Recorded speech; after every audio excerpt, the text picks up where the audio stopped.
IT, industry, mines, geology, commerce. He runs the entire government of Andhra Pradesh. The government of Telangana, Mr. KT. A very, very dynamic man. So let me first welcome the moderator of the session, Mr. KT, here to take over as the moderator. The minister from government of Telangana.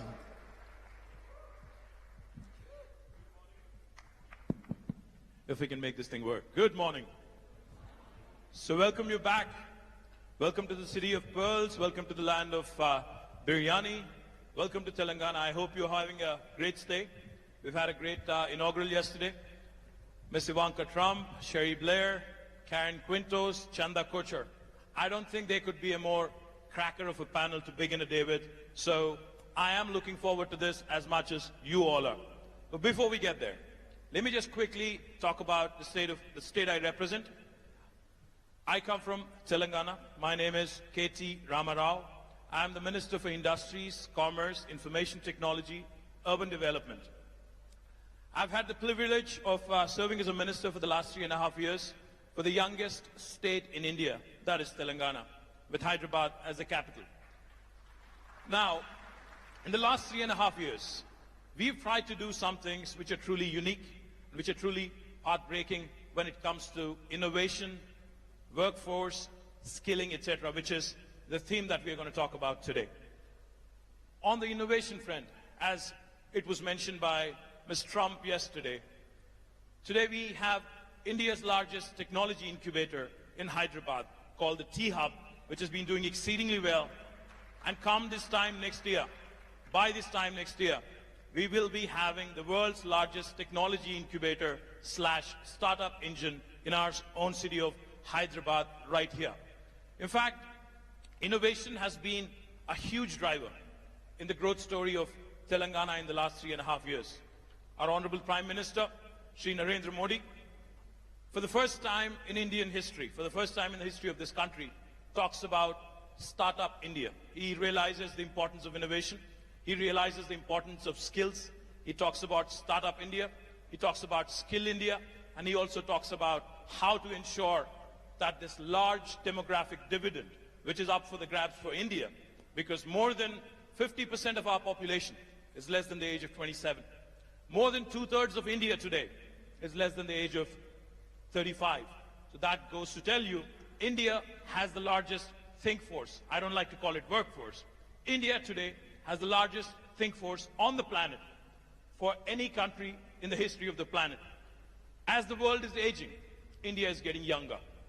As the world today, the average age goes high and high, India is getting younger and younger. But that throws up a very interesting challenge. All the way from Hyderabad and Telangana government and right up to the United States and Trump administration. The one big challenge every government faces today is employment, is creation of jobs. Now that throws up an interesting question. How do we ensure that this so-called demographic dividend is completely harnessed, is completely leveraged by the governments? The human capital, how do we harness it? How do we ensure that this innovation and knowledge economy, how do we keep going? And how do we make sure, most importantly, women, for whom another added dimension, another compounded problem is the gender discrimination that is rampant across the first world, second world, or third world, irrespective of which country you come from.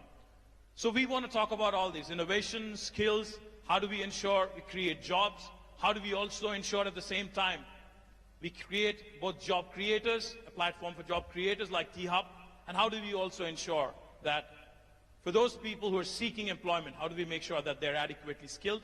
How do we also ensure that they keep refreshing their skills every so often? So like I said, I have cracker of a panel, and let me start by introducing the four powerful men. I have four powerful women. I've never done this in my life, moderation. So I'm a little nervous as well, so you have to bear with me for the next 1 hour. Let me start with Chanda Kochar, the MD and CEO of India's largest private sector bank, a woman who's won multiple awards.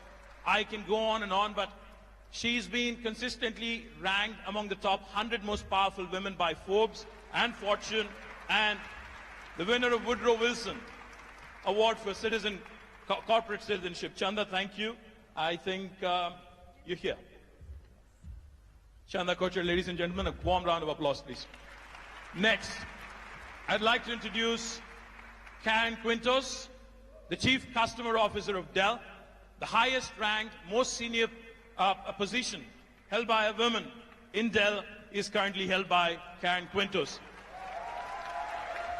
Karen works very closely on the board of Dell, the highest and the most senior most position, the executive position with Michael Dell and the entire team. So welcome, Karen. Next, we have a woman who's extremely popular, who's done significant work, who's been a tremendous pillar of support to a former UK Prime Minister, Prime Minister Blair, Sherry Blair of the Sherry Blair Foundation for Women. Ladies and gentlemen, please welcome her with a warm round of applause.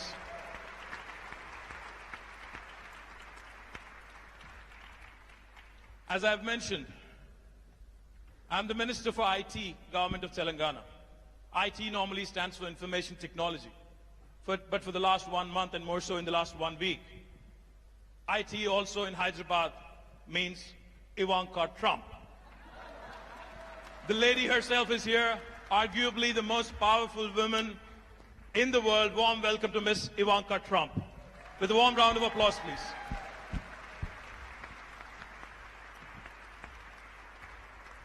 I didn't know what to call her because she dons multiple responsibilities, multiple roles, so I wanted to make sure we capture this moment. We have a banker, we have an advisor to POTUS, and many, many other things also. We have a lawyer, and then we have a chief marketing and chief customer officer. So welcome, ladies, and then we can get started. Thank you very much. What a group. Good morning. It is a bunch of really, really energetic people at 9 a.m. in the morning. Do you guys need more coffee? Well, this is a great panel. Thank you, ladies, for joining me. Let me start off by posing one question, and let me start off with Chanda. Chanda, you've donned multiple roles. You've been rated as one of the most powerful women in business by Forbes, by Fortune. You lead India's largest private sector bank. You're among the top 10 most influential businesswomen in the world. Let me ask you, what does it take really to ensure that you break through the glass ceiling, you work through whatever it is that is required to make it right to the top in the corporate world? Well, I think it's a combination of many things. It's what you yourself as a woman desire and want to achieve. It's what, the encouragement and support that you get from your family. And it's the entire ecosystem in the organization where you build your career. So let me start with the ecosystem first, because I think, I was very fortunate to be part of an organization that has always been a merit-oriented organization. And that gave all of us the comfort and confidence to say that if, even as women, we put in hard work, we'll be recognized for the work that we put in. We'll be given the next promotion or the next responsibility based on your capability and will not be discriminated against just because you were a woman. Well, beyond that, I think, it's about the woman himself or herself in that sense. Because, I have seen that women are actually sometimes even more capable and more intelligent than the boys that we recruit. I agree. I completely agree. But at the same time, we tend to give up when it's the most difficult time in our life stage, which is when we are starting our families. And I think that is the time when women need to decide not to give up. Because if you do not give up at that time, then you are able to continue for long. And I can later talk about what ICICI as an organization has done about really making life comfortable for women at that life stage. But I think that is very important. And I feel that at that time, it was I who believed that I want to do this because it's my desire. I'm not doing it because someone is forcing me to do it. And I think that conviction takes you through the period. But beyond that, I must say that, your family, your larger family, has to be a part of your growth and progress. And it's not, as mundane as saying that they're supportive of what you're doing. I think that's actually putting their contribution in a very mundane manner. I think what gives the woman the inspiration is the joy and pride that your family feels in your every step. And that is the biggest driver and motivation for women. Fantastic, fantastic. Let me go to Karen quickly.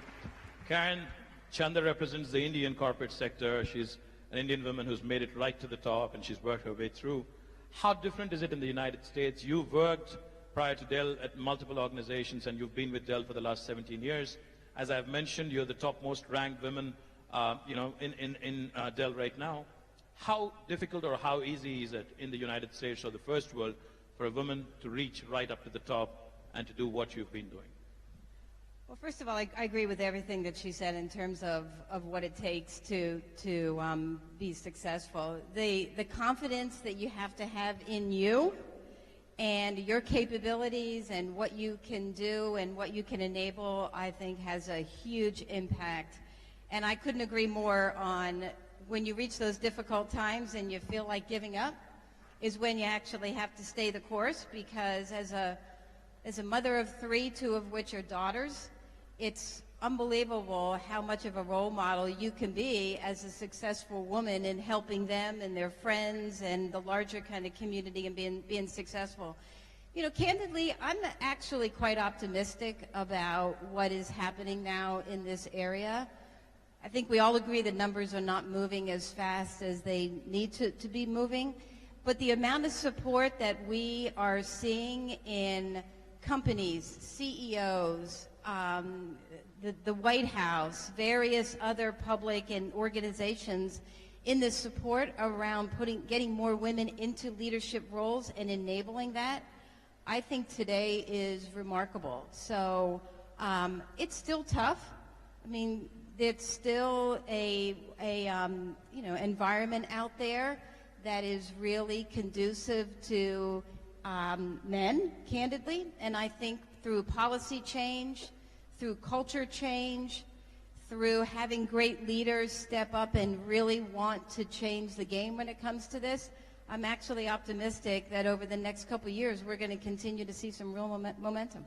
Great, great. Let me go to Sherry. Sherry, for those of you who are unaware, mine is the famous surname. She was a lawyer back in 1976. She started her own law firm, and for the first time in the history of Britain, she was the first wife of a prime minister who had her own career. I think that was the first time that has ever happened in British history. So Sherry, how difficult was it to be in the limelight and also to have your own career? And I'm sure there must have been a fallout, there must have been a few issues that emanate from it. So let's talk about it, and how difficult is it, again, to be in the spotlight again and to fight it out through your own career? Well, I think that, first of all, one of the reasons I was the first spouse of a prime minister to actually have gone to university, and that includes Dennis Thatcher, who didn't go to university, by the way, is just a generational thing. My predecessors, if you like, were of a different generation where girls didn't get educated. In fact, Dorothy Macmillan, the wife of Macmillan, the prime minister, actually told her daughter that she shouldn't go to university and stopped her going to university because she said all she needed to do was to know how to run a household. So there's a generational thing and a change in what we expect from women. What was it like holding down a full-time job as well as being married to the prime minister? Well, I didn't think after 20 to 25 years in my own career, where I'd worked when I had 3 children under 5, when I was essentially supporting my husband as he went on his political career, why would I change my job just because he had changed his? Now, this did cause... Absolutely. This did cause some consternation in Downing Street, because they basically expected me to be there to be the hostess and the support, and to be wheeled out on the occasions when it was required. And I did all that, by the way. But one of the things that enabled me to carry on with my career actually was IT. Because by the time I got to Downing Street, I was able to conduct my business from Downing Street. So I might be dealing with my legal papers, I might be answering clients' queries from my desk. My client would not know where I was, nor would they know that possibly half an hour before that I'd been down greeting the First Lady of Tanzania to have tea with her. Now, I couldn't do that without IT, and that made a huge difference to me. And it's why, when I left Downing Street, and I was thinking, if IT makes such a difference to a fortunate woman like me, surely there must be opportunities for using IT to bring advantages to women entrepreneurs across the world. And that's one of the missions of my foundation, which is to help women with what we see as the 3 C's that they need for growing their own business. And the 3 are, we've mentioned one already, confidence. Because too many women are told what they can't do, not what they can do. The second C is capability, capacity, it's training, it's women, again, don't get the same access to education across the world as men do. Business is partly instinctive, but partly it's about knowing how to run things right, how to read a spreadsheet, how to build a business plan, how to make the right sort of pitch to get the sort of money that Chandra will then loan you, the whatever capital that you need. And the third one is access to capital. And capital is a big issue for women entrepreneurs, and I know there must be many of them in this room that know only too well that when it comes to getting the money to grow and expand your businesses, it's very hard to move the needle, to get beyond the skeptical, often male officers in the banks who don't actually really believe that a woman can succeed in business. And so we work with our women to build those things, and we do that by using technology. And finally, I'd say this, you know, if we're going to do anything in this world, we've got to do something about men. All right. Yeah, that includes you. Men need to men need to understand that women are their equals. Men need to understand that women do face obstacles that they don't understand, and men need to understand that they need to do their share as well. I was recently at the American Embassy in Delhi, where we'd done a program with the American Embassy called We Can, and I know 2 of our women entrepreneurs who won that competition are in the room here. But we had a group of 25 Indian women entrepreneurs who came to present their business ideas. At the same time, the American Embassy had invited along some IT entrepreneurs that they had been working with, mainly men. And the women were talking about their obstacles, and yet one of the young men stood up in the audience and says, I don't understand what this woman is talking about. He says, sometimes when I go to an interview or to seek a business, people ask me about whether I'm married, and you know, I don't find that offensive, so why are these women complaining that they can't get any help and assistance, because when they come there, all everyone is asking them about is whether they're married. And that just showed, the women were very firm with him about there is a difference, because for a man here, if you say you're married, people will think, oh, responsible, not likely, you know, got responsibilities, likely to be a good bet. For a woman here who's looking for capital and comes and they say, are you married? And she says, yes, I am. They think, oh, difficult, going to get pregnant, you know, got other responsibilities. So it's a completely different mindset. And unless young men, like the young men in those rooms, understand that, understand the difficulties that their wives and their sisters, and yes, their mothers are experiencing, then we're never going to change this dynamic. Thank you, Sherry. In fact, you talked about... Sherry talked about 3 C's: capacity, confidence, capital. I think the 4th C today, Sherry Blair. Ivanka, you are advising the leader of the free world. You have a unique opportunity to bring about a huge, drastic transformation across the world, especially from the women's perspective that Sherry so eloquently spoke about. In India, in Telangana, we do a bunch of things with the private sector as well. We work with Cisco in a program called Women Rock IT,